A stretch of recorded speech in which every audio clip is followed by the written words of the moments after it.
El despertador marcaba las 5 de la mañana cuando Roberto Hernández abrió los ojos en la penumbra de su pequeña habitación. Era viernes, el último día de una semana que había sido particularmente dura en la construcción. Sus manos, curtidas por años de trabajo bajo el sol jalisciense, buscaron automáticamente las botas de trabajo que esperaban junto a la cama. Como dos centinelas fieles de su rutina diaria, 35 años llevaba en este mundo, 8 de ellos dedicados completamente a una sola persona que dormía en la habitación de al lado, Sofía, su princesa, su mundo entero, la razón por la que cada mañana encontraba fuerzas para levantarse y enfrentar otro día de cemento, ladrillos y sudor. Roberto se incorporó lentamente, sintiendo el peso familiar del cansancio en sus huesos. No era un cansancio normal, era el tipo de agotamiento que se acumula en el alma cuando un hombre trabaja no solo para sobrevivir, sino para crear algo mejor para alguien que ama más que a su propia vida. La casa estaba sumida en ese silencio especial de las madrugadas, cuando el mundo aún no despierta y las preocupaciones del día permanecen dormidas por unos minutos más. Roberto caminó descalzo hacia la cocina, sus pasos amortiguados por el piso de cemento pulido que él mismo había terminado 2 años atrás. Era una casa modesta en la colonia Lomas de Polanco, una de esas zonas populares de Guadalajara, donde las casas se construyen con el esfuerzo de años y los sueños se miden en metros cuadrados. Puso agua a calentar en la estufa vieja que había comprado de segunda mano cuando Sofía tenía 4 años. El ritual del café matutino era sagrado para Roberto. Esos 5 minutos de soledad antes de que iniciara oficialmente el día eran su momento de meditación, su oportunidad de organizar mentalmente las tareas que lo esperaban. Mientras el agua se calentaba, Roberto observó por la ventana de la cocina. La colonia comenzaba a despertar. Don Aurelio, el vecino de la casa de enfrente, ya estaba lavando su taxi. Doña Carmen abría su tiendita, acomodando las cajas de refresco que el camión repartidor había dejado temprano. Era una vida sencilla, predecible, honesta, el tipo de vida que Roberto había elegido conscientemente después de los errores de su juventud. Preparó el café con café de olla de la llave, el mismo que había tomado su padre y el padre de su padre. 3 cucharadas generosas, piloncillo al gusto, una rajita de canela, los sabores de su infancia, los sabores que ahora compartía con Sofía en las mañanas de domingo, cuando no había escuela, y podían desayunar juntos sin prisa. Roberto revisó mentalmente la agenda del día, la obra del fraccionamiento. Los Pinos estaba en su etapa final. Tenían que terminar los acabados de las últimas 3 casas antes del lunes. El ingeniero Morales había sido claro: si terminaban a tiempo, habría un bono de 2,000 pesos para cada trabajador. 2,000 pesos que Roberto ya tenía destinados. 500 para la despensa de la semana, 300 para la colegiatura de Sofía, 200 para el abono del gas, y el resto para la alcancía que guardaba debajo de su cama, esa donde juntaba peso a peso para el día en que Sofía quisiera estudiar en la universidad. A las 6:30 en punto, Roberto se dirigió hacia la habitación de su hija. Era un ritual que había mantenido religiosamente durante los últimos 6 años.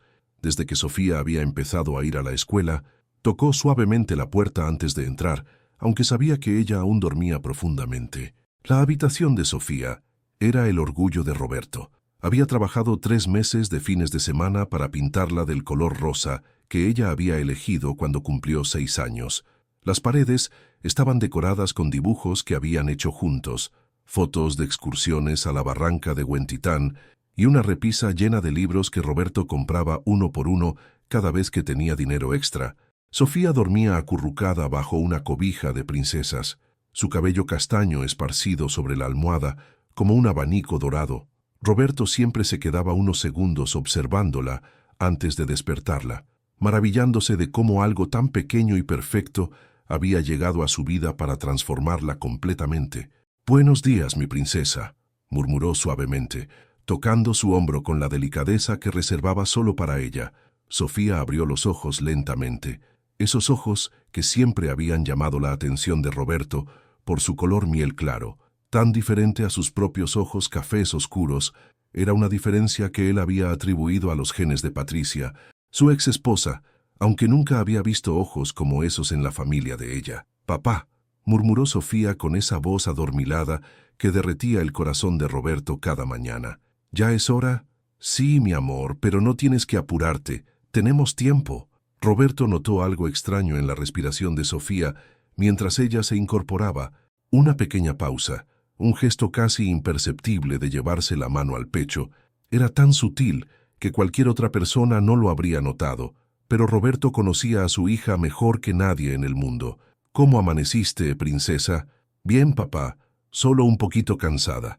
Esa frase había comenzado a repetirse con frecuencia en las últimas semanas. Un poquito cansada. Roberto frunció el ceño ligeramente. Sofía era una niña de 8 años, llena de energía, que normalmente saltaba de la cama como un resorte.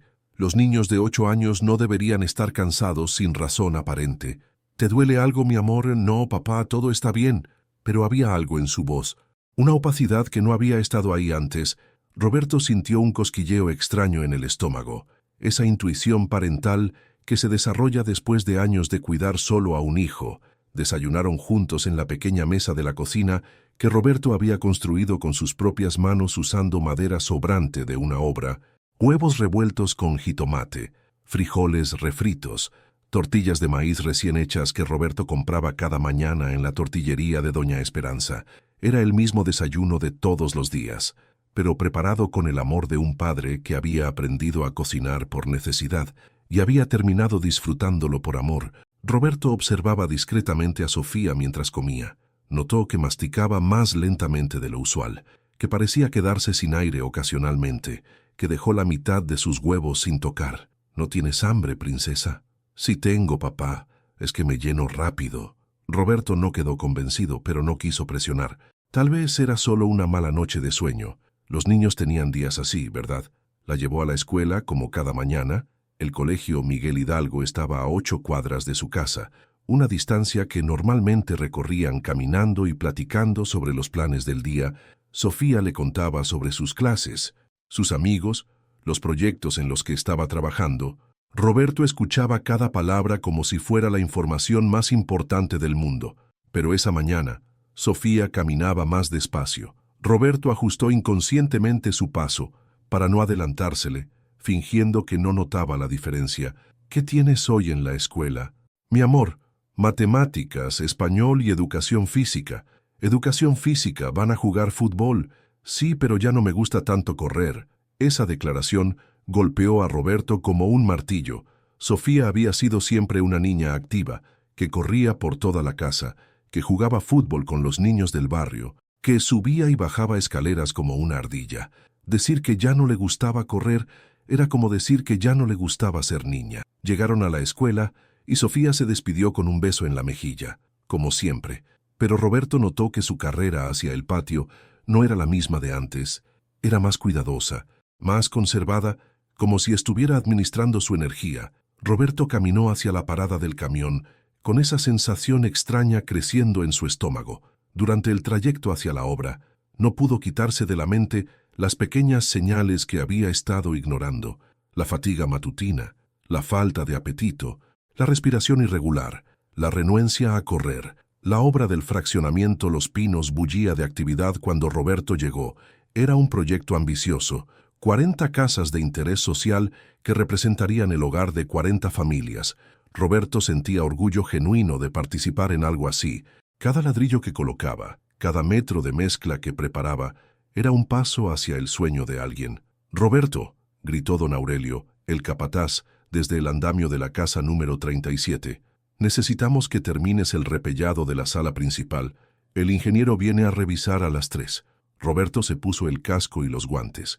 Tomó sus herramientas y se dirigió hacia su área de trabajo. El repellado era un arte que había perfeccionado durante años.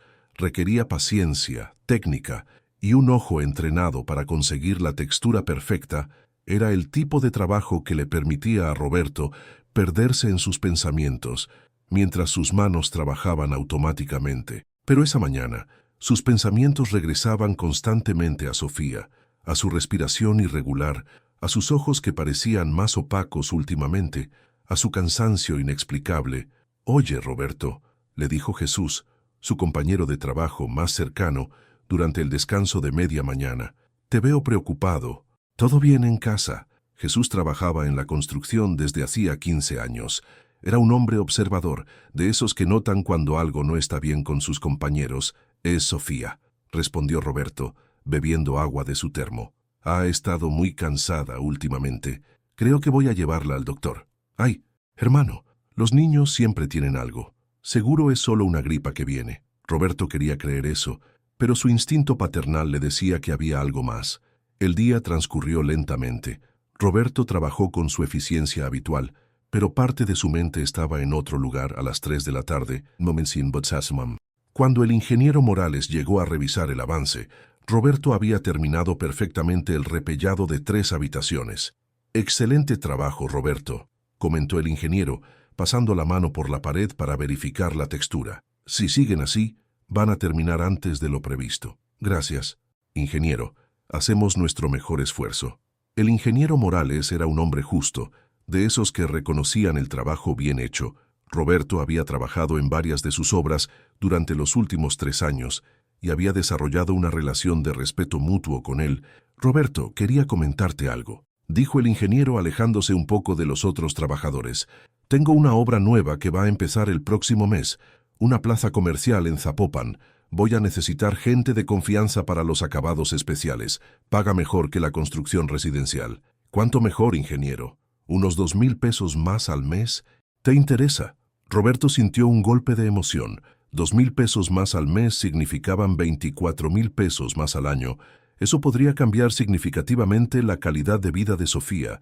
Podría permitirle comprar mejores libros, tal vez inscribirla en clases de inglés, empezar a ahorrar seriamente para su educación universitaria. «Sí me interesa mucho, ingeniero. Muchísimas gracias por pensar en mí.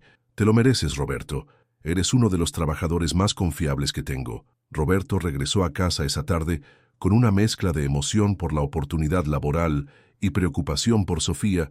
La encontró sentada en la mesa de la cocina, supuestamente haciendo tarea, pero con la cabeza apoyada en una mano en una postura que no era normal en ella.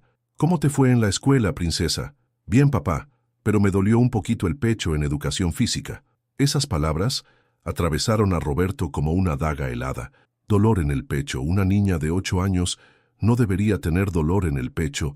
Roberto se sentó junto a ella, tratando de mantener la calma en su voz. «¿Qué tipo de dolor, mi amor? ¿Puedes describirlo? Como cuando corres mucho y se te acaba el aire». «Pero yo no estaba corriendo mucho, solo estaba caminando». Roberto tomó las manitas de Sofía entre las suyas. Estaban frías, más frías de lo normal. Su piel tenía un tono ligeramente pálido que no había notado antes. «¿Te ha dolido otras veces?» «A veces, papá, pero no mucho». Roberto sintió que el mundo se movía ligeramente bajo sus pies. Su instinto paternal, esa voz interna que había aprendido a escuchar durante 8 años de crianza solitaria, le gritaba que algo estaba muy mal. «Sofía, mañana vamos a ir al doctor. ¿Está bien?» «¿Estoy enferma, papá?» La pregunta llegó con esa inocencia devastadora que solo tienen los niños. Roberto sintió un nudo formándose en su garganta. «No, mi amor, solo vamos a revisar que todo esté bien, como cuando llevamos el carro al mecánico para que funcione mejor». Esa noche, después de cenar y de ayudar a Sofía con su tarea, Roberto la ayudó a prepararse para dormir. Le leyó un cuento de la colección de libros que había estado comprando para ella desde que era pequeña. Era un ritual que ambos atesoraban. Esos minutos al final del día, cuando el mundo se reducía a una habitación iluminada por una lámpara de mesa y las voces de los personajes que cobraban vida en la imaginación de una niña. Pero esa noche, Roberto notó que Sofía se quedaba dormida más rápido de lo usual, como si estuviera especialmente agotada. Su respiración, que normalmente era profunda y regular, parecía requerir más esfuerzo. Roberto se quedó sentado junto a su cama durante largo rato, después de que ella se durmiera, observando cada respiración, cada movimiento. Había algo definitivamente mal, y la certeza de eso crecía en su pecho como una planta venenosa. El sábado por la mañana, Roberto llevó a Sofía a la clínica del IMSS. Era una de esas clínicas del Seguro Social que siempre estaban abarrotadas, donde las citas se conseguían con semanas de anticipación y las emergencias se atienden después de horas de espera. Llegaron a las 7 de la mañana para asegurar un lugar en la lista de consultas del día. Roberto había pedido el día libre en la obra. sacrificando el pago del sábado por la tranquilidad de saber que Sofía estaba bien. La sala de espera era un microcosmos de la realidad mexicana. Familias humildes esperando pacientemente su turno. Niños corriendo entre las sillas mientras sus madres intentaban mantenerlos quietos. Ancianos leyendo periódicos atrasados. Roberto y Sofía encontraron 2 asientos juntos cerca de la ventana. «Papá, ¿por qué hay tanta gente enferma?», preguntó Sofía, observando a su alrededor con curiosidad infantil. «No todos están enfermos, mi amor. Algunos solo vienen a revisar que todo esté bien como nosotros». Pero Roberto sabía que no era completamente cierto. En su corazón tenía el presentimiento de que había algo más que una simple revisión. Esperaron 3 horas. Durante ese tiempo, Roberto observó discretamente a su hija. Notó que se recargaba contra él más de lo usual, que parecía cansada solo por estar sentada, que ocasionalmente se llevaba la mano al pecho con un gesto automático. Finalmente los llamaron. El doctor Martínez era un hombre de unos 50 años, con la expresión cansada de alguien que había visto demasiados casos difíciles en el sistema de salud público. Pero sus ojos eran amables, y Roberto sintió inmediatamente que podía confiar en él. «Buenos días.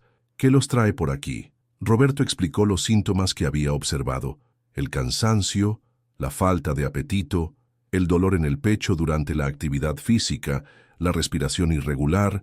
El doctor Martínez escuchó atentamente, haciendo preguntas específicas y tomando notas en el expediente. Luego procedió a examinar a Sofía. Primero escuchó su corazón con el estetoscopio. Roberto observó la expresión del doctor, buscando alguna pista sobre lo que estaba encontrando. El médico movió el estetoscopio a diferentes posiciones en el pecho de Sofía, escuchando durante largos segundos en cada punto. «Sofía, respira profundo para mí, por favor». La niña obedeció, pero Roberto notó que su respiración profunda no era tan profunda como debería ser. El doctor continuó con el examen, revisando los ganglios del cuello, palpando el abdomen, observando el color de las uñas y las encías de Sofía. «Doctor», dijo Roberto cuando el examen terminó, «¿encontró algo?». El doctor Martínez se quitó el estetoscopio y se dirigió a su escritorio. Había algo en su expresión que Roberto no supo interpretar, pero que no le gustó. «Señor Hernández, necesito hacerle algunos estudios a Sofía, un electrocardiograma, una radiografía de tórax y algunos análisis de sangre».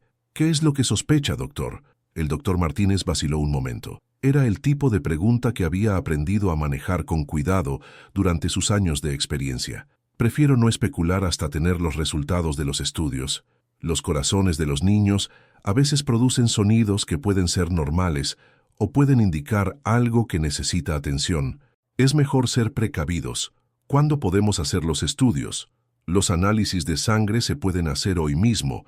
El electrocardiograma y la radiografía los tengo programados para el martes. Vuelvan el viernes para revisar todos los resultados». Roberto salió de la consulta con una sensación extraña en el estómago. El doctor no había dicho nada alarmante, pero tampoco había sido tranquilizador. La palabra corazón resonaba en su mente como un eco ominoso. «¿Qué dijo el doctor, papá?», preguntó Sofía mientras caminaban hacia el laboratorio para los análisis de sangre. «Que necesita hacer unas pruebas para asegurarse de que todo está bien. Me va a doler, solo un poquito, como cuando te pica un mosquito, pero va a ser muy rápido». El análisis de sangre fue relativamente sencillo. Sofía fue valiente, apretando la mano de Roberto mientras la enfermera le extraía la sangre. Roberto sintió un orgullo enorme por la fortaleza de su niña. Los días siguientes fueron una mezcla extraña de rutina normal y ansiedad creciente. Roberto siguió yendo a trabajar, pero su mente estaba constantemente en los estudios de Sofía. Cada vez que la veía cansada, cada vez que notaba algún síntoma, sentía una punzada de preocupación.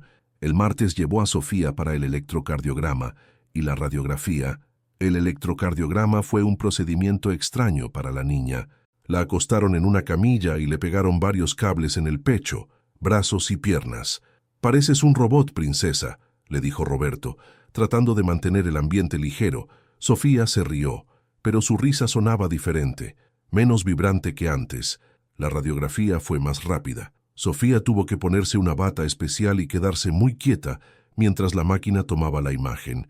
¿Puedo ver mi esqueleto, doctor?, preguntó Sofía con curiosidad. Más tarde te voy a enseñar, respondió el técnico radiólogo con una sonrisa, pero Roberto notó que el técnico miró la radiografía durante más tiempo del normal, frunciendo ligeramente el ceño antes de guardarla. El viernes llegó como una sentencia pendiente. Roberto había pasado la semana trabajando con eficiencia mecánica, su cuerpo realizando las tareas de construcción, mientras su mente estaba completamente ocupada con preocupaciones sobre Sofía. La noche del jueves, Roberto había notado algo nuevo y alarmante. Las piernas de Sofía estaban ligeramente hinchadas. Era algo sutil, pero Roberto conocía el cuerpo de su hija lo suficientemente bien como para notar cualquier cambio. Llegaron a la cita con el doctor Martínez puntualmente a las 10 de la mañana. La sala de espera parecía más silenciosa que de costumbre. O tal vez era solo que Roberto estaba más nervioso.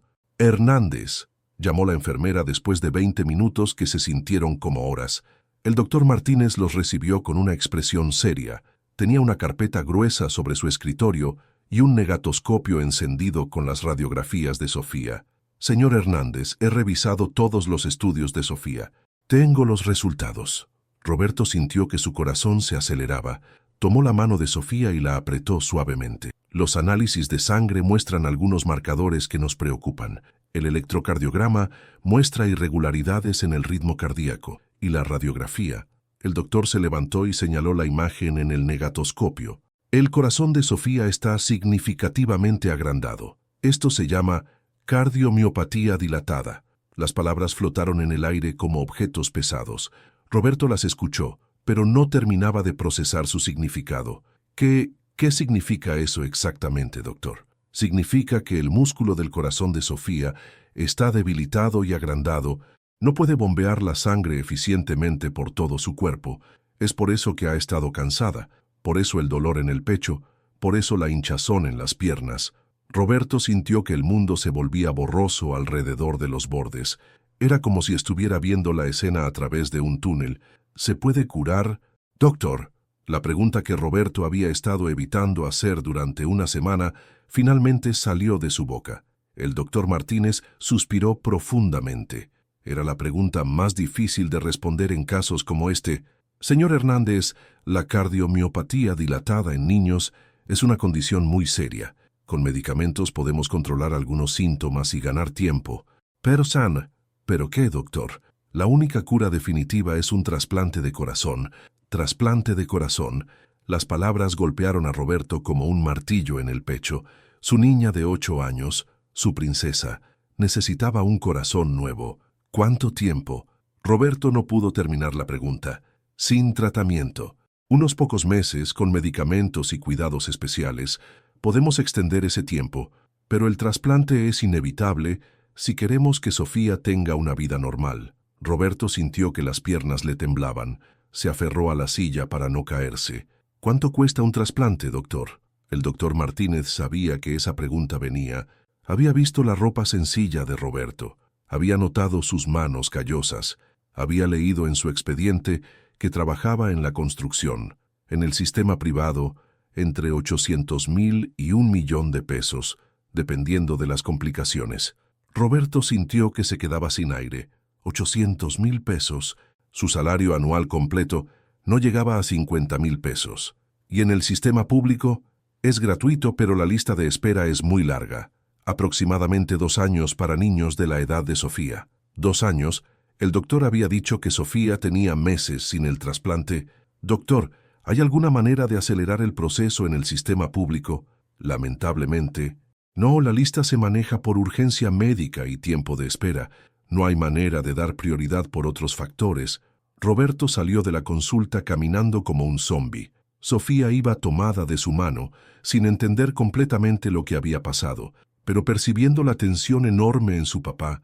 «¿Estoy muy enferma? Papá». Roberto se detuvo en la banqueta, se agachó para quedar a la altura de los ojos de su hija y la abrazó con toda la fuerza que tenía. «Vas a estar bien, princesa. Papá va a hacer que estés bien». Pero por primera vez en 8 años, Roberto había hecho una promesa que no sabía cómo cumplir esa noche. Después de que Sofía se durmiera con las nuevas medicinas que el doctor había recetado, Roberto se sentó en la mesa de la cocina con una libreta, una calculadora y la determinación desesperada de un padre que no tenía opciones, 800,000 pesos, escribió la cifra en la libreta y la miró durante largo rato. Era una cantidad astronómica para él. Su salario mensual de 4,000 pesos significaba que, sin gastar un solo centavo en comida, renta, servicios o cualquier otra cosa, necesitaría 200 meses para reunir ese dinero. Más de 16 años. Pero Sofía no tenía 16 años. Tenía meses. Roberto comenzó a hacer listas. Primero, todo lo que poseía y su posible valor de venta. Su camioneta pick-up de 10 años valía tal vez 25,000 pesos. Los muebles de la casa, quizás otros 10,000. Su televisión, equipo de música, herramientas no esenciales, tal vez 5,000 más, 40,000 pesos en total. Era apenas el 5% de lo que necesitaba. La desesperación comenzó a crecer en su pecho, como una planta venenosa. Roberto era un hombre honesto, trabajador, que había vivido toda su vida dentro de los límites de lo legal y lo moral. Nunca había tenido que enfrentar una situación donde esas limitaciones pusieran en peligro la vida de su hija. Durante los siguientes días, Roberto se sumergió en una investigación frenética. Buscó información sobre fundaciones de caridad, programas gubernamentales, organizaciones que ayudaran a niños enfermos. Pasó horas en el Internet del cibercafé de la esquina, leyendo historias de otras familias que habían enfrentado situaciones similares. Descubrió que había organizaciones que ayudaban, pero sus recursos eran limitados y las listas de espera eran largas. Algunas fundaciones requerían que las familias contribuyeran con una parte significativa del costo del tratamiento. Roberto comenzó a tocar puertas, visitó iglesias, explicando la situación de Sofía a pastores y sacerdotes. Algunos le ofrecieron incluir a Sofía en sus oraciones. Otros le dieron pequeñas donaciones de 100 o 200 pesos. Fue a ver al ingeniero Morales, su jefe, y le explicó la situación. «Roberto, eres un excelente trabajador y me das mucha lástima lo de tu niña», le dijo el ingeniero. «Pero 800,000 pesos. Esa es una cantidad que yo no manejo. Te voy a ayudar con lo que pueda». El ingeniero le dio 5,000 pesos de su bolsillo y le prometió hablar con algunos contactos en la industria de la construcción. Roberto también habló con sus compañeros de trabajo. Jesús organizó una colecta entre los trabajadores de la obra. Reunieron 3,000 pesos, dinero que representaba un sacrificio real para hombres que ganaban el salario mínimo. «Hermano», le dijo Jesús al entregarle el dinero, «no es mucho, pero es con el corazón». Roberto sintió una gratitud enorme por la solidaridad de sus compañeros, pero también la realidad aplastante de que incluso con toda esa ayuda apenas había reunido 10,000 pesos. Una semana después de recibir el diagnóstico, Roberto tomó la decisión más difícil hasta ese momento. Puso un letrero de «Se vende» en su camioneta. La pick-up era más que un vehículo para Roberto, era su herramienta de trabajo, su forma de transportar materiales de una obra a otra, su manera de llevar a Sofía a la escuela cuando llovía. Pero más que eso, era el símbolo de su independencia. La había comprado de segunda mano 5 años atrás. Después de ahorrar durante 2 años, representaba su progreso, su capacidad de proveer para su familia. «¿Por qué estás vendiendo la camioneta?» «Papá», le preguntó Sofía cuando vio el letrero. «Necesito el dinero para algo importante, princesa. ¿Para mi medicina?» Roberto se sorprendió de la perspicacia de su hija. A los 8 años, Sofía ya entendía más de lo que él había pensado. «Sí, mi amor, para que te pongas bien». La camioneta se vendió en una semana. Roberto la había puesto en 25,000 pesos, esperando regatear hasta 20,000, pero el comprador, un hombre mayor que también trabajaba en la construcción, le pagó los 25,000 completos cuando se enteró de por qué Roberto estaba vendiendo. «Mire, joven», le dijo el hombre al entregarle el dinero, «yo también soy papá. Entiendo lo que está pasando». Roberto sintió una mezcla de gratitud y humillación. Era la primera vez en su vida que había recibido caridad, y aunque la necesitaba desesperadamente, le dolía en el orgullo. Sin la camioneta, la vida de Roberto se complicó significativamente. Ahora tenía que levantarse 1 hora más temprano para llegar a trabajar en transporte público. Los trayectos que antes tomaban 15 minutos, ahora tomaban 1 hora, pero no importaba. Era un precio pequeño por conseguir el dinero que Sofía necesitaba. Roberto continuó vendiendo todo lo que tenía valor. Los muebles de la sala, la televisión grande, el equipo de música que había comprado para amenizar las tardes de domingo. Cada venta le dolía, porque cada objeto tenía memorias asociadas con Sofía, pero la necesidad era más grande que la nostalgia. Fue entonces cuando Roberto descubrió el mundo de las rifas de caridad. Su comadre María Elena le sugirió la idea. Roberto, en mi barrio organizamos rifas cuando alguien necesita dinero para medicinas. La gente es solidaria. Roberto organizó su primera rifa en la colonia. Pidió prestado un televisor como premio y vendió boletos de 20 pesos cada uno. Sus vecinos, gente humilde como él, compraron boletos movidos por la solidaridad y el cariño que sentían por Sofía.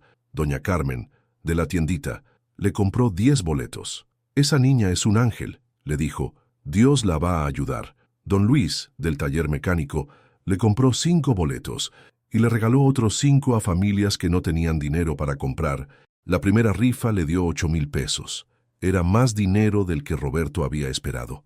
Y por primera vez en semanas sintió algo parecido a la esperanza. Roberto entendió que tenía que ser más ambicioso, organizó rifas más grandes, con premios mejores, pidió prestados electrodomésticos, negoció con comerciantes locales para conseguir mercancía donada. También descubrió las redes sociales. Con la ayuda de la hija adolescente de Doña Carmen, Roberto creó un perfil de Facebook donde contaba la historia de Sofía, subió fotos de ella sonriendo, videos donde explicaba su situación, actualizaciones sobre su progreso médico. Algunos días conseguía donaciones de 100 pesos. Otros días, nada. La mayoría de la gente tenía sus propios problemas, sus propias urgencias, pero de vez en cuando alguien se conmovía con la historia y donaba 500 o 1,000 pesos. Roberto comenzó a vivir una vida doble. Durante el día trabajaba en la construcción, transportándose en camiones urbanos que le tomaban horas de su día. Por las tardes visitaba iglesias, organizaciones de caridad, grupos de Facebook donde pedía ayuda para su hija.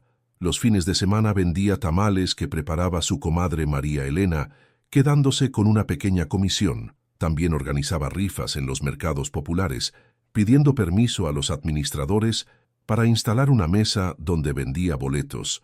Cada peso que conseguía lo guardaba en una caja de zapatos debajo de su cama. Cada noche contaba el dinero con manos temblorosas, sumando y restando, calculando cuánto faltaba, cuánto tiempo tenía, 50,000 pesos, 70,000, 100,000, pero no era suficiente. Nunca iba a ser suficiente. Mientras tanto, Sofía empeoraba. Ya no podía subir las escaleras sin quedarse sin aliento. Había dejado de ir al recreo en la escuela porque se cansaba demasiado rápido. Sus labios habían adquirido un tono azuloso permanente que el maquillaje no podía ocultar. El doctor Martínez había ajustado sus medicamentos varias veces, pero eran medidas paliativas. El reloj seguía corriendo, papá, le dijo Sofía una noche mientras él le ayudaba con la tarea. ¿Por qué ya no puedo correr como antes? La pregunta golpeó a Roberto en el alma. Su hija estaba perdiendo su infancia día a día, y él se sentía impotente para detenerlo. Es por la medicina, princesa, pero te vas a mejorar pronto. ¿Me lo prometes? Yo te lo prometo. Era una promesa que Roberto había hecho docenas de veces, pero que cada día se sentía más imposible de cumplir. Roberto decidió ser más agresivo en sus esfuerzos. Comenzó a trabajar en 2 obras diferentes. Salía de casa a las 5 de la mañana y regresaba a las 10 de la noche. Los fines de semana trabajaba en reparaciones menores, pintando casas, haciendo trabajos de plomería básica. Su cuerpo comenzó a resentir el castigo. Roberto había perdido 10 kilos en 2 meses. Sus manos, ya callosas por años de trabajo, desarrollaron heridas que no tenían tiempo de sanar. Dormía 4 horas por noche, pero el dinero seguía llegando lentamente. 120,000 pesos, 150,000. Una noche, agotado después de un día de 18 horas de trabajo, Roberto se sentó junto a la cama de Sofía. La niña dormía conectada a un concentrador de oxígeno que habían tenido que rentar. Su respiración era laboriosa. Incluso mientras dormía, Roberto tomó la manita fría de su hija entre las suyas. Era tan pequeña, tan frágil. Durante 8 años había sido su compañera, su cómplice, su razón de existir. «No te voy a dejar, princesa», susurró en la oscuridad. Papá va a encontrar la manera, pero en su corazón, Roberto sabía que el tiempo se estaba agotando. El doctor había sido claro: sin el trasplante, las opciones de Sofía eran cada vez menores. Fue en una de esas noches de insomnio cuando Roberto tuvo la idea que cambiaría todo. Una idea que al principio le pareció absurda, pero que comenzó a cobrar forma en su mente desesperada. Si Sofía necesitaba un corazón, y él tenía un corazón que la amaba más que a nada en el mundo, ¿por qué no podía dárselo? Al principio desechó la idea como el pensamiento irracional de un padre desesperado, pero la idea persistía, regresaba cada noche, cada vez más clara, más posible, más lógica. Roberto comenzó a investigar discretamente, en el cibercafé, cuando se suponía que estaba buscando organizaciones de caridad. Comenzó a leer sobre trasplantes de corazón, aprendió sobre compatibilidad sanguínea, sobre los procedimientos, sobre los riesgos y beneficios. Descubrió que era teóricamente posible que un padre fuera donante para su hijo. Los lazos familiares aumentaban las posibilidades de compatibilidad. La idea se volvió una obsesión. Roberto imaginaba el procedimiento. Él, en una mesa de operaciones, entregando voluntariamente su corazón para que Sofía pudiera vivir. Era el sacrificio último, el más grande, el más definitivo, pero tenía perfecta lógica. Él había vivido sus 35 años. Sofía apenas había comenzado. Roberto comenzó a hacer preguntas discretas. Habló con el doctor Martínez sobre la posibilidad de donación familiar. «Doctor, si un padre quisiera ser donante para su hijo, ¿sería posible médicamente?». El doctor lo miró con una expresión extraña. «Señor Hernández, la donación de corazón solo es posible cuando el donante ha fallecido. No se puede vivir sin corazón». «Ya sé, doctor, pero si una persona estuviera dispuesta a hacer ese sacrificio por su hijo». El doctor Martínez entendió inmediatamente hacia dónde iba la conversación. «Señor Hernández, entiendo su desesperación perfectamente. He visto a muchos padres en su situación, pero lo que me está preguntando no es ético ni legal. Ningún médico accedería a ese tipo de procedimiento». Pero Roberto no se dio por vencido. Siguió investigando, leyendo casos en Internet, buscando alguna posibilidad, algún país donde fuera posible, algún médico que entendiera su situación. Encontró historias de padres que habían donado riñones, partes del hígado, médula ósea, pero el corazón era diferente.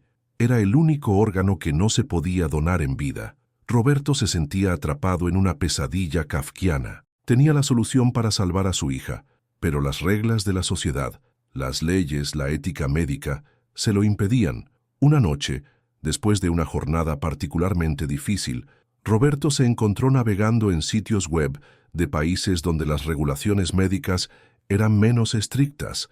Leyó sobre turismo médico, sobre procedimientos experimentales, sobre doctores dispuestos a realizar operaciones que en México serían imposibles, pero incluso en los países más permisivos, lo que Roberto buscaba era imposible. Ningún médico en el mundo realizaría un procedimiento que matara intencionalmente a un paciente sano. Sin importar las razones, Roberto se sintió completamente derrotado. Había explorado todas las opciones legales, todas las posibilidades éticas, todos los recursos disponibles, y nada era suficiente. Sofía continuaba empeorando. Ya no iba a la escuela. Pasaba la mayor parte del día en cama, viendo televisión cuando tenía energía, durmiendo cuando no la tenía. Roberto había contratado a doña Carmen para que la cuidara mientras él trabajaba, pagándole con dinero que no tenía, pero que necesitaba gastar. «Papá, ¿cuándo me voy a sentir mejor?», le preguntó Sofía una tarde, con esa inocencia devastadora de los niños enfermos. «Pronto, mi amor, muy pronto». Roberto llevaba su cuenta de ahorros a 180,000 pesos. Era una cantidad significativa para una familia como la suya, pero ridícula comparada con lo que necesitaba. Una noche, mientras Sofía dormía con dificultad, Roberto tomó una decisión que había estado evitando durante semanas. Fue a su computadora y comenzó a escribir una carta. Era una carta dirigida a médicos especializados en trasplantes, explicando su situación, preguntando si había alguna manera, en cualquier parte del mundo, donde pudiera donar su corazón para salvar a su hija. Envió la carta a hospitales en Estados Unidos, Europa, Asia, a clínicas privadas, a universidades con programas de investigación médica, a cualquier lugar donde pensó que podría encontrar una respuesta diferente. La mayoría de las respuestas fueron variaciones de lo mismo, comprensión por su situación, pero imposibilidad de ayudarlo. Algunos ni siquiera respondieron, pero una respuesta fue diferente. Era de un doctor en un hospital de Houston, Texas. Señor Hernández, entiendo perfectamente su desesperación. Tengo hijos y no puedo imaginar estar en su situación. Aunque no puedo ayudarlo con lo que me pide, me gustaría sugerirle que explore la posibilidad de estudios de compatibilidad. En algunos casos raros, la compatibilidad entre padres e hijos permite donación en caso de muerte accidental o natural del padre. Era la primera vez que alguien le ofrecía una pizca de esperanza real. Roberto investigó más sobre los estudios de compatibilidad. Descubrió que eran estudios complejos, costosos, que determinaban si un donante potencial era compatible con un receptor específico. El problema era que los estudios costaban dinero que Roberto no tenía, pero después de semanas de investigación, encontró un programa de investigación en el Hospital Civil de Guadalajara que realizaba estudios de compatibilidad gratuitos para familias de bajos recursos como parte de un protocolo científico. Roberto pidió una cita con el doctor Ramírez, especialista en trasplantes cardíacos del Hospital Civil. El doctor Ramírez era un hombre de unos 45 años, con la barba entrecana y la expresión seria de alguien que había visto demasiados casos difíciles. Su consulta estaba llena de diplomas y certificaciones, testimonios de una carrera dedicada a salvar vidas. Señor Hernández, he revisado el expediente de su hija. Es un caso muy complicado. Roberto le contó toda la historia, el diagnóstico de Sofía, su situación económica, la imposibilidad de conseguir el dinero para un trasplante privado, la lista de espera interminable del sistema público. Doctor, he estado pensando si mi hija necesita un corazón y yo tengo un corazón que la ama. ¿Hay alguna manera de determinar si somos compatibles? El doctor Ramírez había escuchado esa pregunta antes, pero nunca dejaba de conmoverlo. Señor Hernández, entiendo su desesperación, pero lo que me está preguntando... Doctor, no le estoy pidiendo que haga nada ilegal o antiético. Solo quiero saber si existe la posibilidad de compatibilidad. Si algo me pasara, un accidente, una enfermedad, ¿podría mi corazón salvar a mi hija? El doctor suspiró profundamente. Había tenido esta conversación muchas veces, pero nunca se acostumbraba a ella. Señor Hernández, legalmente y éticamente, ningún médico puede realizar un procedimiento que mate intencionalmente a un paciente sano, incluso con su consentimiento. Ya lo sé, doctor, pero si yo fuera donante registrado y algo me pasara por causas naturales, en ese caso, si existiera compatibilidad, sí sería posible el trasplante. Roberto sintió que un rayo de esperanza le atravesaba el pecho. ¿Podríamos hacer los estudios de compatibilidad? El doctor Ramírez lo estudió durante largos segundos. Veía en los ojos de Roberto la desesperación de un padre que había explorado todas las opciones y había llegado al límite de sus posibilidades. Podemos hacer los estudios como parte de un protocolo de investigación, no para planear nada ilegal, sino para determinar compatibilidad teórica en caso de donación legal. ¿Qué necesito hacer? Primero, análisis de sangre completos. Luego, estudios más específicos de histocompatibilidad. Todo el proceso toma aproximadamente 2 semanas. Roberto salió del hospital con una cita para análisis de sangre y una mezcla extraña de esperanza y terror en el pecho. Por primera vez en meses, había una posibilidad real, quizás no inmediata, quizás no de la manera que él había imaginado, pero una posibilidad. Los análisis de sangre fueron solo el comienzo. Roberto tuvo que regresar al hospital varias veces para estudios más específicos. Análisis de compatibilidad tisular, radiografías de tórax, electrocardiogramas, pruebas de función renal y hepática. Cada estudio era gratuito, cortesía del programa de investigación, pero cada visita al hospital le costaba a Roberto un día de trabajo.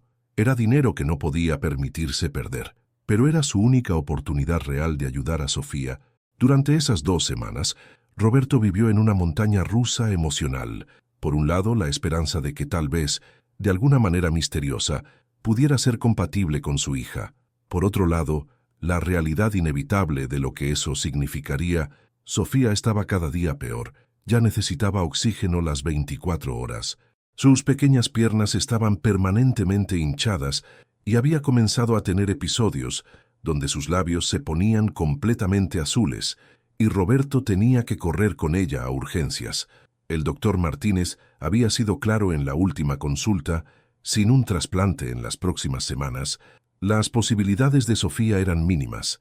Roberto vivía cada día como si fuera el último con su hija. La cargaba cuando ella ya no podía caminar, le leía cuentos cuando ella ya no tenía energía para sostener un libro, la abrazaba cuando las crisis de respiración la despertaban por las noches, susurrándole que todo iba a estar bien. «Papá, ¿me voy a morir?», le preguntó Sofía una noche, con esa claridad terrible que a veces tienen los niños muy enfermos. Roberto sintió que el corazón se le partía en 1000 pedazos. «No, mi amor. Papá va a hacer que te mejores. ¿Me lo prometes?». «Te lo prometo». Esa promesa se convirtió en el motor de Roberto. Cada mañana se levantaba recordando esas palabras. «Te lo prometo». Tenía que cumplir esa promesa, costara lo que costara. El día de los resultados finales llegó como una sentencia pendiente.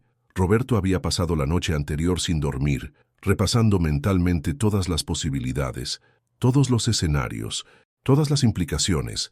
Llegó al hospital puntualmente a las 10 de la mañana. El doctor Ramírez lo recibió en su consultorio con una carpeta gruesa llena de papeles y una expresión que Roberto no supo interpretar. «Señor Hernández, tengo los resultados de todos los estudios». Roberto se sentó en el borde de la silla, tenso como un resorte, preparándose para escuchar que no era compatible, que su última esperanza se había desvanecido. «Los estudios muestran algo muy interesante», continuó el doctor. «Usted podría ser un donante compatible para un trasplante de corazón». Las palabras flotaron en el aire como música celestial. Roberto sintió que una descarga eléctrica le recorría todo el cuerpo. «¿Eso significa que puedo ayudar a mi hija?».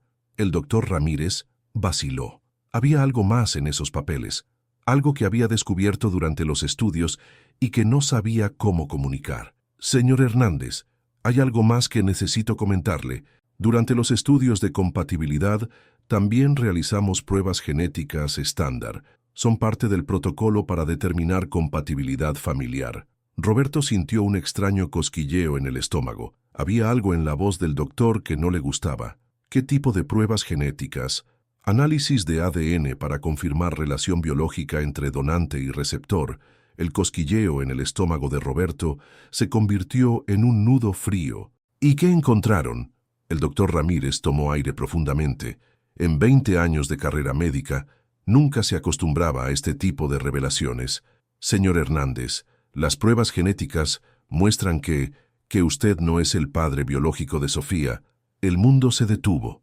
Roberto sintió que el aire se escapaba de sus pulmones, como si alguien lo hubiera golpeado en el estómago con un martillo de construcción. «¿Qué está diciendo?». «Las pruebas de ADN son concluyentes.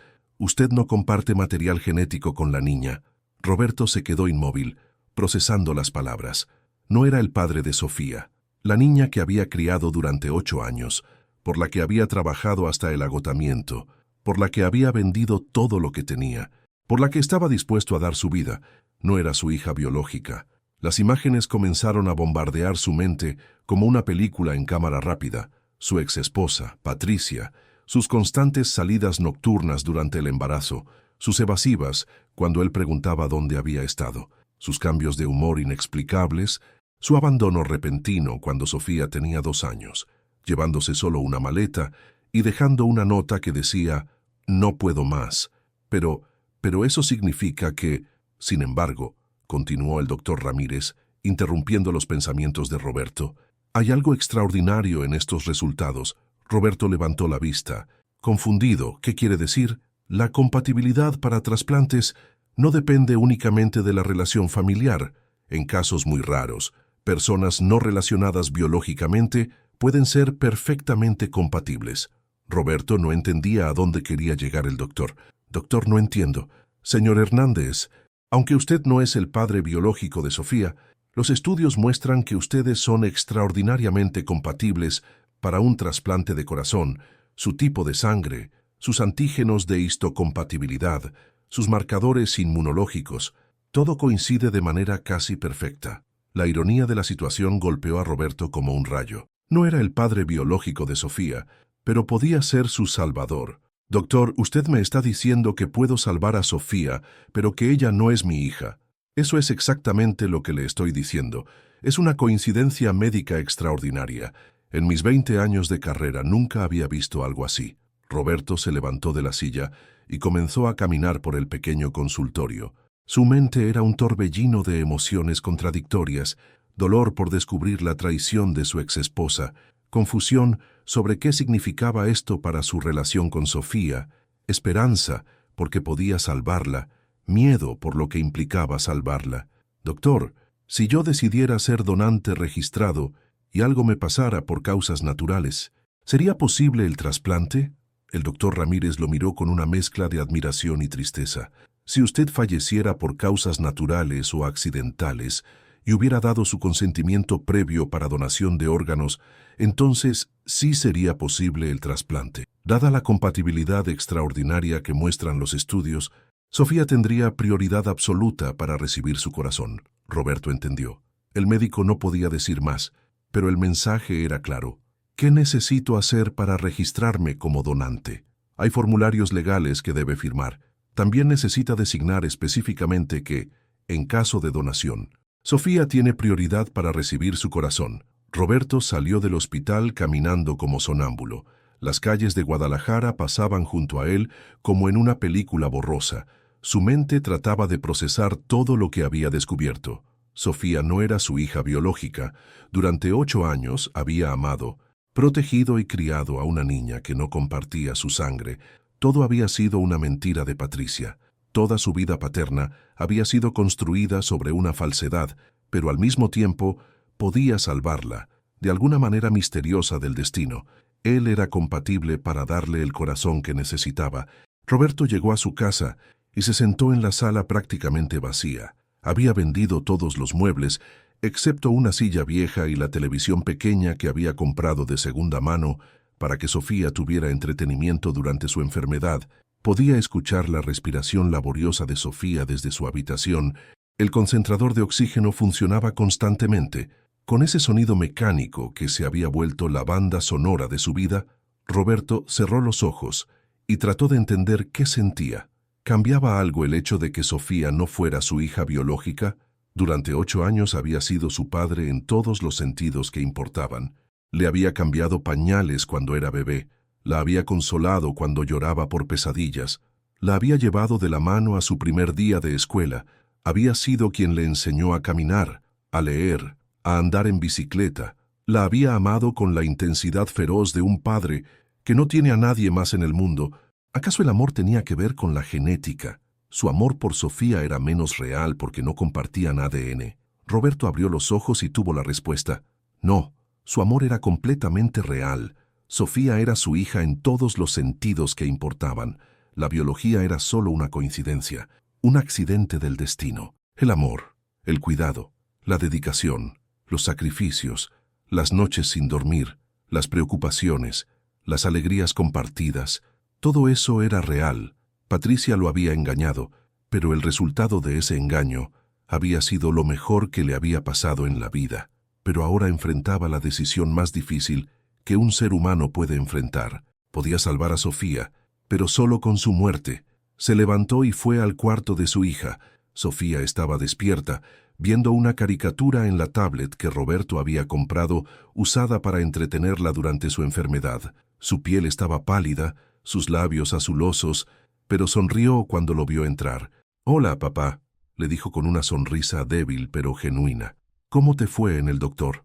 Roberto se sentó junto a ella en la cama, la abrazó con cuidado, sintiendo lo frágil que se había vuelto su pequeño cuerpo.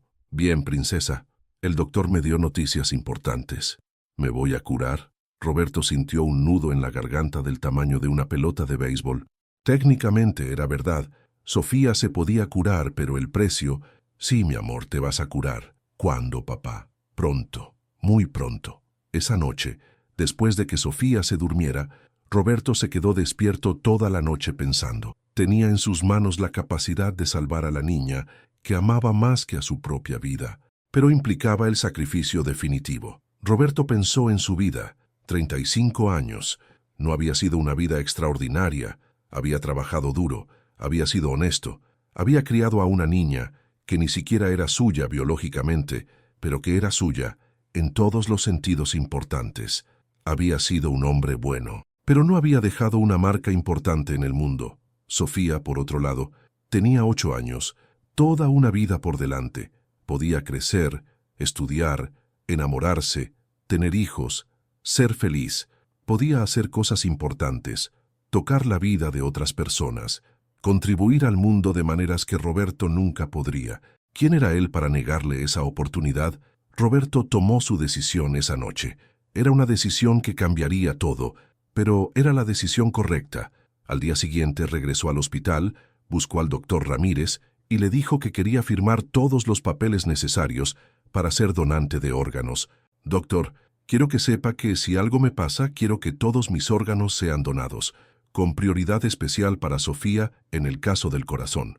El doctor lo miró con una mezcla de admiración y profunda tristeza. Señor Hernández, ¿está completamente seguro de lo que está diciendo? Completamente seguro. Doctor, es mi hija, biológica o no es mi hija, y un padre hace lo que sea necesario por su hija. Roberto firmó los papeles esa tarde, documentos legales que especificaban que en caso de su muerte por causas naturales o accidentales, todos sus órganos serían donados, con prioridad absoluta para Sofía en el caso del corazón. Cuando salió del hospital, Roberto sintió una extraña paz. Por primera vez en meses tenía un plan concreto, un plan que garantizaba que Sofía viviría. Ahora solo tenía que encontrar el valor para implementarlo.